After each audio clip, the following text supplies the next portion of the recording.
Bonjour mesdames et messieurs. In this episode I'm going to show you the importance of cropping for a better composition. Bonjour mesdames et messieurs, my name is Serge Rameli. I am a French photographer living in the beautiful, the incroyable, the magnifique, the superbe city of Paris, France, and the very sunny city of Los Angeles. And I make 2 tutorials per week. Click here if you want to get access to one of the biggest free raw file library in the world. All you have to do is sign up to my website by clicking here. You enter your email address, you create an account with a password. Once you create an account, you can get access to the free lessons. And for every free lessons, you get source files. And I'm talking Sony A7R 36 million pixel RAW files. I'm talking Photoshop brushes. I'm talking Lightroom presets. A lot of good things for free. All you have to do is be a member of photosearch.com.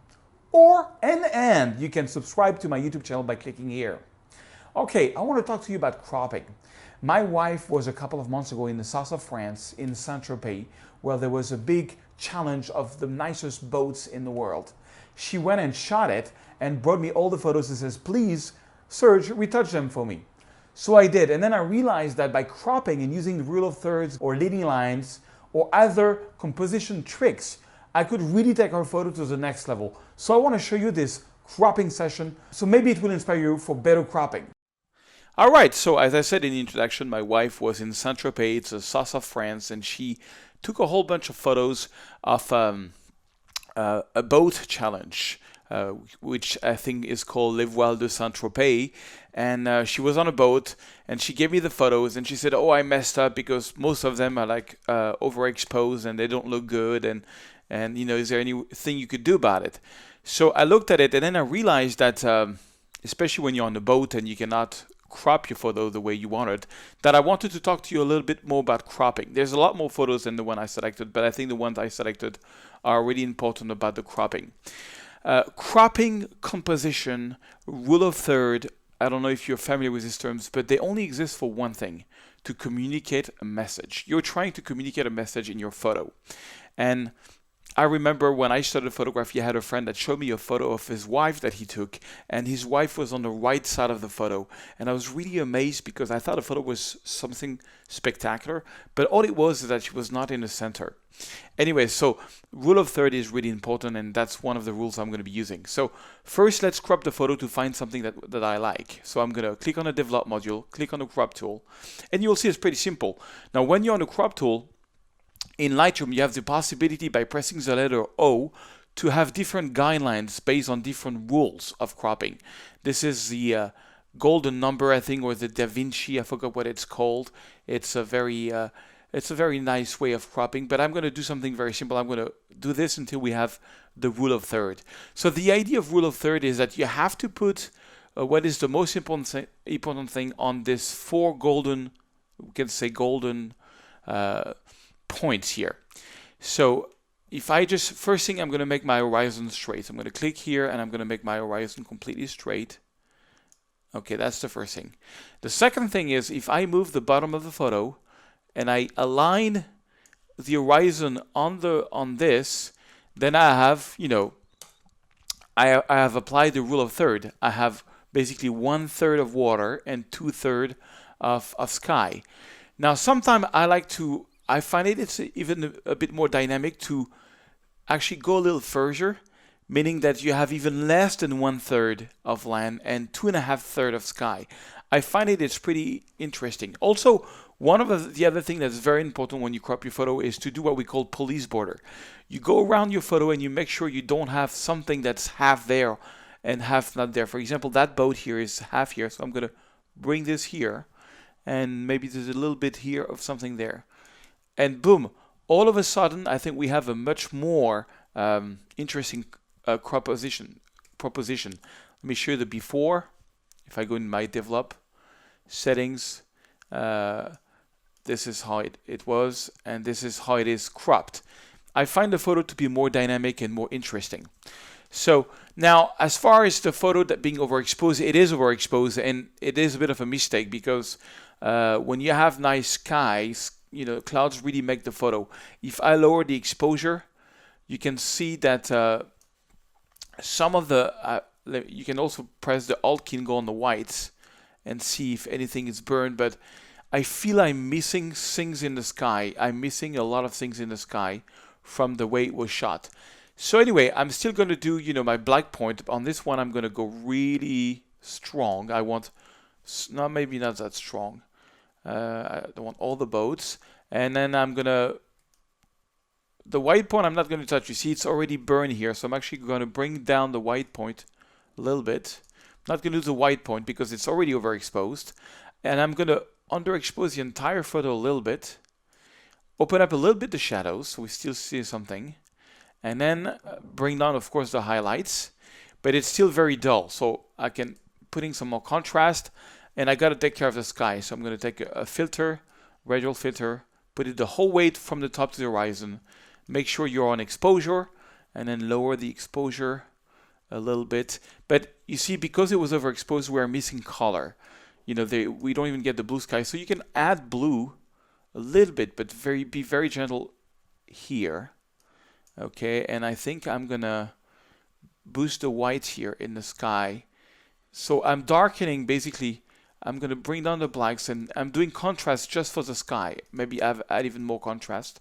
Just play around with the settings until you have something that you like. Okay, I think the photo is overall a little bit too much underexposed. I think, yeah, that's more like it. There's not much more I can do on this one. Maybe add a bit of vibrance. And let me see. Show you the before. That's the before. And that's the after. Of course, she did not have the possibility of shooting into a nice sunset. But I still find the photo is a bit more interesting. I think it's still a bit dark. So, it's just, you see, it's all burned here. So I'm going to, I'm just going to make it a bit brighter. And I'm going to bring this down a little bit. And my white is too much here, so I'm going to bring this down. Okay, it's just, and now it's kind of a bit more interesting. Of course, if I would retouch a photo like this, I made sure the photo is sharp. Sharpening, I think on noise reduction, I only do like 10 of noise reduction on daylight photo, but I go like to 90 on sharpening. So I think that's interesting. And of course, don't forget to do the masking. You don't want to sharpen the sky. So you just move to the right until the sky is black, and anything that is black is not going to get sharpened. One thing you can try also, I'm going to remove chromatic aberration. And I'm going to do some post-crop vignetting to make it even more dramatic. Something like this. Because I like drama. So I'm bringing drama that list. Let me show you again the before and after. Because I want to show you the before and after with. So this is how it was imported. And this is how it is now. Now, one thing you can do when you spend a lot of time retouching the photo and you've got other photos which have a similar light, you can always press Command Shift C. I'm not going to take the cropping. I don't want the cropping to be corrected. I think maybe local adjustment. Oh, I just realized they added brush in local adjustment. That's something I haven't seen probably in the latest upgrade of Lightroom. That's really interesting. Yeah, the rest, I'm just not going to copy the cropping. But I think I like this photo. I think it's still a little bit too dark. Yeah. And you know what? Usually when I retouch a photo, I come back the next day and look at it. But that I kind of like. I think this is how I like this one. So now I'm going to take the next photo. That's the original photo. And then I'm going to press Command V to copy all that I've done from the previous photo. Wow, and it's already much nicer. Much nicer, but it's too strong on the sky. And you see it's going on the boat. But fortunately, we have this new option where I can, well, first I'm going to make this a bit higher. And then I can edit my brush. So I can go into brush and go into here, erase. I can go into erase. That's a new option that came out not so long ago. And I'm going to basically use auto mask on this one. And I'm going to erase whatever we're doing. Oh, the flow is very low. That's the flow of my erasing. So I'm going to erase whatever I was doing here. It's because I don't want this to be too dark. So now, if you look with a graded filter, it's only affecting the sky. It's not affecting anymore this. But you have to make sure that you don't get funny things, funny halos around. That sometimes happens. You see, I got some funny halos. So the way to deal with that is to take off auto mask and just erase a little bit. Actually, make the flow a bit lower. Yeah, I'm gonna undo that. Command Z, the last stroke that I did. I'm gonna undo that. I'm just gonna take the auto mask off. Oops, what's happening? I'm gonna put this back on. Yeah. Okay, so auto mask, and I'm gonna make my flow of my eraser really low, and my brush pretty big. And I'm gonna erase what I'm doing here, because auto mask can really do some things which are really not nice. So let's see, it's lagging a little bit. Okay, now that's a bit better. Let's fold back, and you don't want to have like halos. So what I do is I do it zoomed out so that around the boat I don't have halos. But we still have a darker sky and it's not influencing this. I actually want to go the opposite on this one. But first let's do some cropping. So cropping tool, this one I think I'm going to do a similar cropping. I'm going to take my angle, make sure I'm really straight, and then I'm going to try just the pure rule of third, see how that goes. I kind of like it, but I think we can go a little bit more negative space. Now here we have a boat here, so I don't like that. I see if I can crop it here, and then I'm going to crop even further because I want this little panoramic look to be something like this.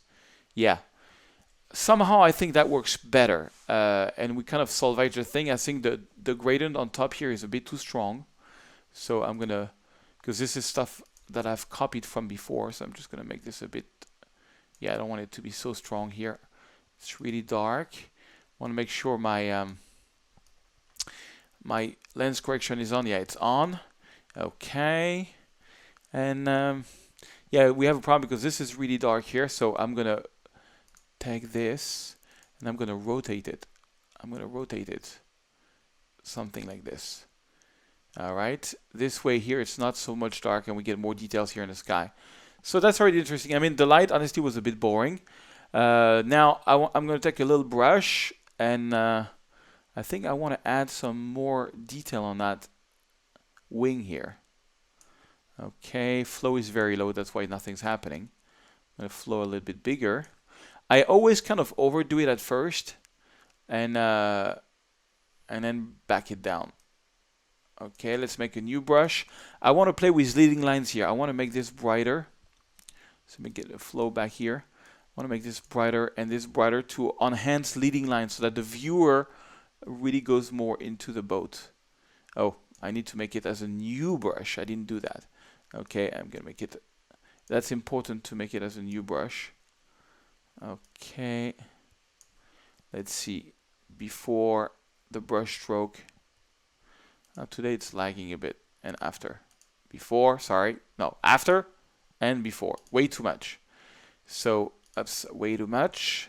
I'm going to bring this down. I'm going to bring this down. I just want to, you know, I want the eyes to go into here. That's about as much as I can do to salvage this photo. Yeah, sharpening, masking is good. Let me show you the before. Not the best photo in the world, but, you know, that's the before. And that's the after. I still think that the cropping really brings it justice, you know. And this is, yeah, I think the cropping is bringing justice to it. I think the brush on the wing is a bit too strong, so you can always select it and bring it down a little bit. Voila. To make it a bit more natural. But, okay, that I like that. Next one. I can, same thing, I press Command V to just copy what I did. So when you do Command V and you see that it's not doing a good job, well, you can just click reset and just redo it. And that's what I do. So, and so same thing. Let's first do the cropping. So cropping, I want to play around with the horizon first. And I think on this one, I want to make sure police border, nothing here. And I think I'm going to go something, but I'm going to go even more crazy on this one. I'm going to go even more crazy. I want to really have like a big sky and very small water. Okay, bring down the highlights. Bring down my blacks. I mean, and you see there's a light ray here going on. Ooh, I like that. Bring up the shadows. This one has a lot more color. maybe a little bit of magenta because that's my signature. And you can see here there's a little bit of a light red. I don't know if you can see it. It's very subtle, but I see it, a bit of contrast. Now this one is already more interesting, and all I'm gonna do on this one is I'm gonna enhance the light ray. There's a little light ray coming from top. So the way to do that is make sure that your flow and density, flow and density are not at 100%. Usually when I do light rays, I'm like around 70. And the exposure doesn't matter because you can change that afterward, but that you cannot change afterward. So, oops, I'm just gonna enhance the light ray here. And the light ray is there. I usually do it too much at first. Oh, I was not very straight. So it's not very realistic because, one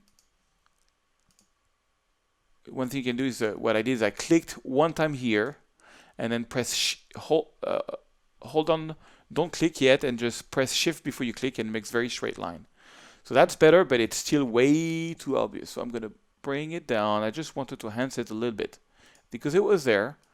I just make it a bit more there. Yeah, that's kind of cool. It could be a little bit too much. Usually, to see if it's too much, you have to rest your eyes and look at something else and come back to it. Okay. I think I'm going to show you this one. Yeah, this one, so something. I think this one's got, let's see, Command V. Yeah, way too much.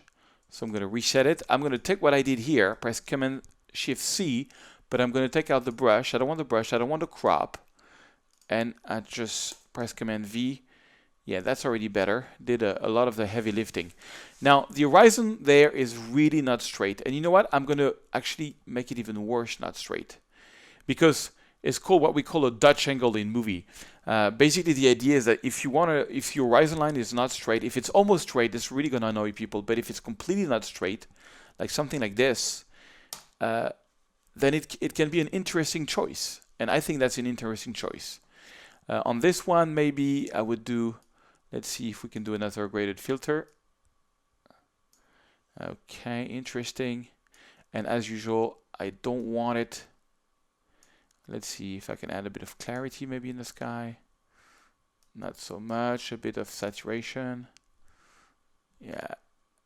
Okay, and then as usual, I'm going to take my brush, click on Erase, make flow 100%. This time I'm not going to use auto mask. Actually, auto mask was a bad idea. I'm just going to erase what I'm doing here. Okay, you can make big brush strokes. And voila. And you can bring some back by rebrushing a little bit. Oops, sorry, I'm still on the erase tool.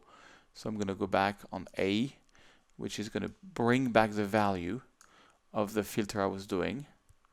Just a little bit. It's like, masking in Photoshop. You just make it that it's real. See, now it's mostly affecting the sky. I would maybe spend more time doing a little better job here. I want to make sure I don't get halos around the wings. But, a completely crooked photo, gives energy, and something, when you have nice reflection in water, it's always a good idea to just add some little brush here and there just to make it even more shiny. Something like that. Okay, and let me show you, so the before of this photo. Okay, and then here is the after. Okay, I'll kind of like that.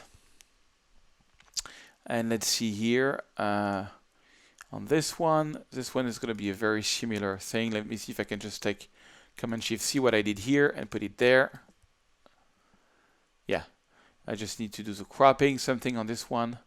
I could crop it this way, and this now. Let me see, what about if I would crop it something like this, like a pure rule of third, but a bit more panorama, still use the angle here. Because I think panoramas is better for some photos, or there's not enough space up there. So I'm going to I have to make some room here and bring it up a little bit more. I don't like when that wing is too close. Okay, the thing is, movies have a very panorama format, so we're used to this thing. And it's interesting to sort of do it. I like also we have a contrast of a big boat with a small boat, and I think that's interesting. On this one, I would add a little bit of vignetting here. I mean, I would do a little gradient and and I would just make this darker. Okay, and make this, except at some places, using the erase tool this time, 100%. Want to make this shiny. So I'm making and this a little bit shiny. So I'm making all this darker. Maybe it's a bit too much to contrast. Yeah, just to make the water a bit more interesting. I'll show you the before and the after. Oh, here we have a problem. You see that gradient is making the top here a bit dark. So same thing, I'm going to erase. I'm going to erase what I'm doing just here. Voila. So now look at this. The gradients are not affecting the boats. Yeah, a little bit here still. Okay, makes a little halo, but it's fine. I don't think people will notice it. You probably will because you just saw me doing it. But voila, that's the idea. Okay, and one last thing. This one is not about cropping. This one is more, this was after the show was finished. She went up and took this of the city, but she was really disappointed. She says, oh, there was a nice sunset, but I don't see any of it. Can you recover the sunset? So to recover sunset, what I usually do is I bring down the highlights, open up the shadows, not too much on this one. This one is very good exposed. Bring down the blacks. Do the white. Okay, and this photo is very blue. Let's see what the white balance of shade would give. Shade would be good for the sky, but for the bottom, I think it's a bit too much. So sometimes I do like a little mix of white balance. I'm going to bring back some blue. And you can do like a gradient for the bottom of the photo. And just add a little bit of blue for the bottom of the photo. Yeah, I like the idea of the bottom being a bit blue and this a bit reddish.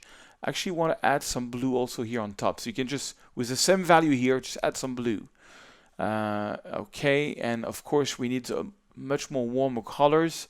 So I usually take a big graded filter. I invert the mask, put the feather 100, and I add a lot of color into it. Sometimes you can even add color straight like this, put some red into it and just make it like a nice sunset. You see, here is my sunset and I'm just putting it here.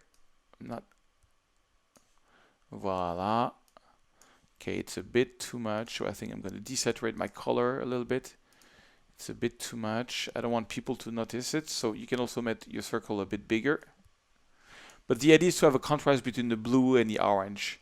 And I think it's a bit too much, so I'm going to desaturate this one a little tiny, just a little bit. Okay, voila. And that's already a big difference. I think I'm going to maybe open up the shadows a little bit more. And on this one, I want to do like a minus clarity for the overall photo so that it has a nice feeling. But I want to add clarity here in the front. So I'm going to take a brush. And I always like to add local clarity, and I'm going to add a lot of clarity here, just on the village, because I think it's interesting. And maybe a little bit of light, just a little bit of light and clarity. Voila.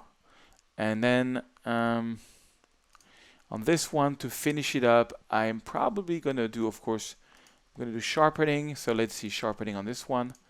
There's not much noise, so I'm going to do, when there's not much noise, I still do 10 of noise, and I'm going to do like 90 of sharpening, no, not 100, about 90 of sharpening, and of course I'm going to do my masking. Voila. Okay, now that's a nice sharp photo, and remove chromatic aberration in case there was any, and on this one I want to add some post-crop vignetting, a lot of post-crop vignetting, yeah, to make it more dramatic. And more interesting, maybe not that much, but something like this. And voila. Maybe an overall vibrance to the photo. Just on the entire photo. Something like that, and maybe a bit more contrast. But at this point, I don't want to go too crazy. I think my sunset is too much now. So I'm going to take the vibrance out. I'm going to put it back how it was. And honestly, my eyes get so much used to the photos that it's hard for me to say if it's too much or if it's not too much. So I have to back off and look at it from 10 minutes. But you get the idea. Like now when I look at this photo, I'm like, oh, this is too much. This is too saturated. So I would take off some saturation, to make it sort of half black and white and half color. I think that would be more interesting, for example, in this one. I think this one is too much saturated also. I don't like that blue so much. So something maybe I would go something like this and make it desaturated. I think would make it more interesting. You know, gives it a look or something. Same thing for this one. I think it's too much now. You know, because I just came from a very warm and very saturated photo, and to look back at this, I'm like, ooh, it's too much. So anyway, that's the retouching I did for my wife, and let me show you the photos in full screen. Let me see if I can show you the before on this one. Before, after, and this one before. The retouching, the before and after doesn't show you the cropping before after, but you can see at least the retouching. This one, before, after. It's blurry, we have to wait a little bit. Yes, there it is. This one, before, after. Just made it, you know, a bit more interesting. This one, before. This one is not showing before and after because I already did it. Anyways, but you get the idea. Now, I want to talk to you about a course that I did a while back, if you like this type of retouching, called the Landscape Retouching Workflow. And this course basically is really more about landscape. If you click on the photos, you can see the before and after. That's the before, it's a photo of the Alps, and that's the after. I went for a crazy sunset there. That was really hidden. This is the before, and this is the after. Bring back a nice sunset. Now this one, it's the first tutorial I ever did on using luminosity mask, and I'm giving you all the recipe. Luminosity mask is a way to do a digital blending, but make it in a way so that it's, you know, you really blend it properly without having halos and things like this. So this uses luminosity mask. This is an HDR from the Grand Canyon, and that's the final result. And this is just a daylight photo from Cassis, south of France, and that's the final photo. And that's another HDR or digital blending, and that's the final photo. I think that's about it. Oh no, we have one more from the Alps. And voila, and one more from Nepal, from my daughter. She was on holidays in Nepal, and she shot this. All right. So, I hope you learned something, the importance of cropping and a few tricks about sunsets, and that you're going to check out my course on the workflow for compositing, which you can find on my website. And by the way, a little trick, you know, when you're on my website, if you want to find a tutorial like landscape retouching workflow, you can just go on tutorials and you can type a keyword here. For example, landscape. You type landscape, and you see the landscape retouching workflow. That's the course that I'm suggesting for you to follow today as a premium course. You will learn a lot more about retouching all the landscapes. Do you want to get hundreds of raw files from all over the place where you can play around with? Do you want to get amazing free Lightroom presets, free brushes, free Photoshop actions? All you have to do is enter your email address. You will receive an email. You can then create an account, and then you can access this free lesson tab. You can choose from over 200 free lessons. Every free lesson is going to have source files for you to download and play around with. It's a great way to learn photography, learn post-processing for nothing. No money, it's all free. It's a gift to you as a member of photosearch.com. So thank you and welcome, and let's do some photos together.